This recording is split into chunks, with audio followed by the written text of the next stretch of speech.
So I had like 4 times where I thought, hey, I'm pretty good at programming. And then I was either given a hard task or got feedback. And I said, no, there's another level here. And so by the time I go to Harvard, I've had thousands of hours of complex programming experience. I was so lucky in those things. Hi, I'm Steven Levy. Today we spoke with Bill Gates about privilege, his desire to succeed, and how as a kid he drove his parents insane. This is The Big Interview.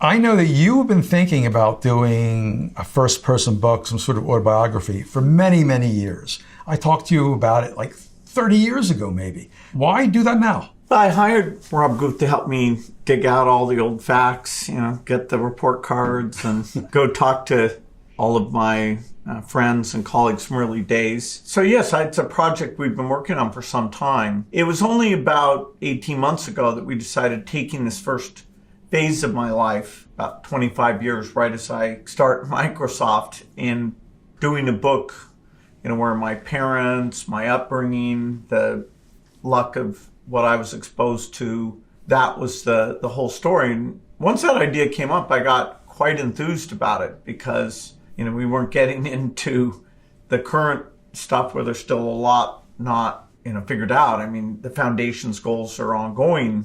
Even Microsoft, although I play a modest role as an advisor, the AI stuff is, of course, very, very much ongoing. And so it was really fun to take this period and try and explain how amazing my father was, my mother, my sisters, just a huge variety of things that got me to be kind of forward-looking. And by the time I'm 20 years old, I found myself more enmeshed in programming and the magic of what programming could do than almost anyone. So, I love the way it's come out that we just do this first 25-year period, which we're calling source code, and then another book can take the whole Microsoft story, and then a different one can take the philanthropic work and contemplate that.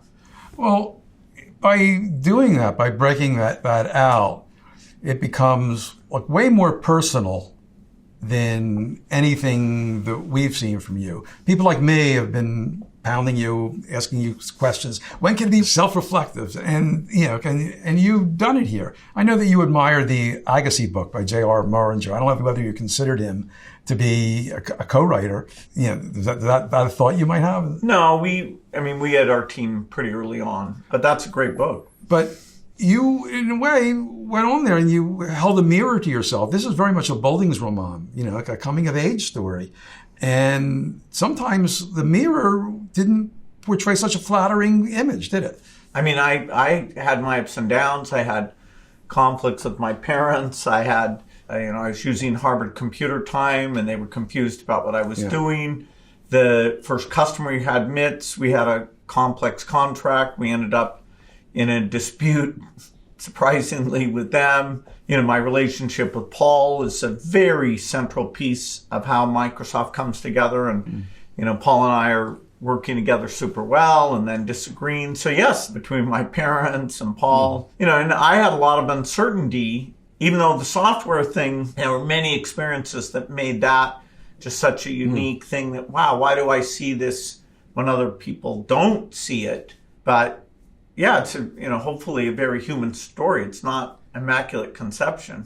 Well, it is a human story, and I think one where it gets to very emotional ground. I remember I did a profile of you, I think in 1999, and your father told me a little bit about some of the stuff in here, and he said to you, your mother was traumatized by the situation. You wouldn't talk for days on end. You say yourself that, the things that really interested you were like reading and math and being inside your own head. And in some ways, you weren't kind to your parents. And I think unrolling some instances like that, you seem a little remorseful. Well, I give both of my parents, in each in their own way, a lot of credit for how they shaped me. With my dad, it was much more setting an example of always being serious about his work, of sharing anecdotes. With my mom, it was far more intense that, you didn't get up here as soon as I wanted, or your table manners weren't as good as I wanted. So, yeah, in the case of my mom, I was often falling short. You know, she did get me to interact with the adults that were around. That was a skill that became quite valuable for me. So she helped complement my intense desire to study and understand things. But yeah, the tension between my mom and I was, you know, she was always pushing for me to do better and, you know, eventually proud of what I achieved. But that was a complex relationship. Very, you know, amazing. I mean, my mom was a phenomenal person, not just her social skills or her ambition for herself, her husband, and me, but just she was a special person. Clearly, there was a lot of love, but they were at their wits' end to figure out what to do with you. Towards the end of the book, you say something that you say that if this were today, you would have been diagnosed, you said, probably on the autism spectrum. What led you to that conclusion? When did you start thinking about that? Well, I know when I was growing up, this idea that I would go and talk to a therapist was actually quite of an unusual thing. And this guy, Dr. Cressy, who really got me thinking about, okay, what was I trying to achieve in this conflict with my parents? Did I really have some thought in mind, or was I just trying to make trouble? That was, I think, quite unusual. But back then, the idea that kids were very different and there were some kind of interventions, you know, that just wasn't commonplace at all. I was clearly somewhat hyperactive. I could concentrate a great deal. You know, I think the fact I did get to see that therapist was good. Who knows what it would have been like. You know, kids are much more looked over. You know, the thing where I was able to go off to the computer center or, you know, even spend all that time alone. You know, even going out on those hikes, you know, people are protective enough. They might, you know, view a lot of you describe these epic, crazy hikes that, you know, you wouldn't ever think of sending a 12-year-old or 13-year-old today. They were super dangerous. Yeah, even though now you'd have a GPS tracker. Well, has that realization sort of shaped you? You're a super curious person. Curiosity is something that runs through this book. You know, have you pursued the curiosity about that in terms of understanding yourself? Well, I do. Even at this age, I love learning new things, and I view all of my work as kind of being a student and, you know, super lucky, not just the things I get to read, but, you know, these days you can learn so easily, and then I get access to experts. I mean, you know, when I'm confused about AI, you know, Sam Altman gets 10 people together and, you know, we sit and talk. You know, I'm very lucky that my career path has meant that my deep curiosity, I've been able to maintain it. And I think it is part of my success is really wanting to understand things in a pretty deep way. Another thing which struck me reading the book is, you know, like I knew you came from a well-off family, and something, again, you referred to towards the end of the book, how much privilege is part of your story. You say, you know, I was like a white male, you know, that's in a privileged position, but your family was very well off at various parts. Your father sort of like swoops down, you know, and with like legal help, and you get in trouble at Harvard, and he flies out across the country. And it seems that just at other times, teachers would come in, even though you were inside your own head, people had your back at every turn. Oh, there were teachers who put such a high percentage of their time into me versus the other students. I was so lucky in those things. And if one funny thing is, my parents were well off, but compared to the kids at this private school I was at, I was below average. I mean, they had bigger houses and, you know, they had wealth. My dad was well paid to be a lawyer, but we weren't a family that had wealth. So I managed to both have the benefit of being at that school and actually have a little bit of a chip on my shoulder that, hey, you guys are so much better off. You know, your parents gave you a car and you didn't have to work in the summer. But yes, you could hardly design a better childhood, you know, including a time-sharing computer terminal showing up when I'm 13 years old, and the high school scheduling, which is this super interesting algorithmic problem where, because I was good at math, they asked me to solve it. Right, you did this unbelievable scheduling thing for your school. Right, and the first time they asked me, I say, no, I don't know how to do that. And then 6 months later, when tragically the people who are working on it are in a plane crash, I've actually figured out how to do it. Mm-hmm. So the first serious algorithm was actually, deciding when the classes would meet and who would be in which classes, which is a very kind of cool problem. And so, then to have that, then to have TRW have this incredible project that was very state-of-the-art in terms of real-time reliability, and to have the great programmers there, including Norton, embrace me and say, yeah, you think you're good, but this code is not very good. Right. So this was like a mentor you had when you were working on this project for TRW as a kid. Right. So I had like 4 times where I thought, hey, I'm pretty good at programming. And then I was either given a hard task or got feedback. And I said, no, there's another level here. So by the time I go to Harvard, I've had thousands of hours of complex programming experience. And then, when I get there, I get to do even more. So yes, the fact that parents encouraged me as a male, the idea of being weird like this was, it was kind of okay. The school I went to, and that's high school, is a fantastic high school. I had at least 5 or 6 teachers who kind of saw a spark in me and really engaged with me. Malcolm Gladwell, in his book about outliers, says that the ingredients are like 10,000 hours. Certainly you've topped that by a big number in terms of programming, 10,000 hours of practice doing something. I guess a degree of timeliness, which you just talked about. I still find that kind of unsatisfying. What makes Bill Gates Bill Gates? Well, certainly it's not just the circumstances, but that's gigantic. I mean, that eliminates, people born at a different time and, many people who didn't get the educational opportunities. Yes, there's still, a few million kids who are in the same milieu that I am. And then it's okay, seeing my father, understanding the common sense of business, seeing a business like Physio Control, that was up and down, the early engagement with Digital Equipment Corporation, which, to me was this vaunted company, that proved that it wasn't just mainframes. And those people embraced me. I mean, I got to know them in many phases, including once they offered me a job just because I wanted that reinforcement. So yes, there's something about my desire to succeed and my skill set, being forward-looking, which, my friend Kent Evans, who's in the book, helped really cement that. Kent helped shape me as forward-looking, amazing person. And then Paul's more off reading about the chip stuff. I didn't read Electronics Magazine. Well, after Paul showed me it, then I did. Yeah. But that's Paul. And it's actually pretty unnatural because he's 2 years ahead of me. The fact that he seeks me out and says, Bill, what does exponential improvement mean? And I say, are you kidding? That is exponential improvement is a very, very special thing that doesn't happen except in rare cases. Paul also clued you on to LSD, which you talk about taking a couple times.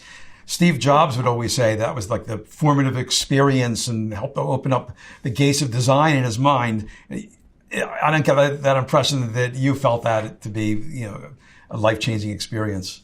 I think the batch that he got must have really been good for product design and marketing. I mean, my God, just think if I'd had that batch. I did some, crazy things when I was young, and, Paul deserves some credit for that. But we did that together a few times. Eventually we gave it up. By the time we get serious about work, we're not doing that anymore. You also mentioned the famous time you got busted for speeding and spent the night in jail. I was hoping to learn more about that. Did that freak you out, spending a night in jail? No, it was just kind of a funny thing. I mean, they thought it was strange to have somebody so young that had a nice car and... You had a Porsche.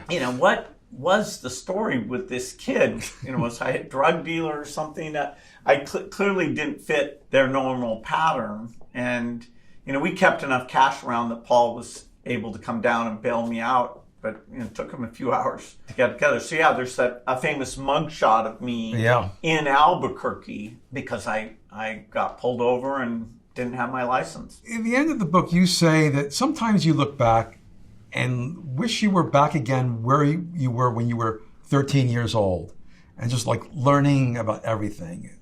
And you describe yourself at that time as someone who just lived largely inside your head. Talk about that. Are you, with all your success and all the access to the world, really, that you have, you look back and want to roll the tape back? Well, I've been so lucky that I'm not saying I want to go back, and change something, but it was kind of amazing to live through that. Hey, I'm just this kid, and all of us are the same, to, okay, here's something I'm curious about, here's some people to do it with me. Mm-hmm. That having a dream, computer on every desk in every home, the importance of software, to actually have it come completely true and get to work with, in this phase of my life with Kent and with Paul, and I'm just meeting Steve Ballmer at Harvard, but he hasn't come to... I'm sure we'll hear a lot about that. That'll be right at the start of the Microsoft book. We're up in Seattle and I decide, boy, I can't run this thing myself. I need my friend who really gets business and management and people. And so he comes in.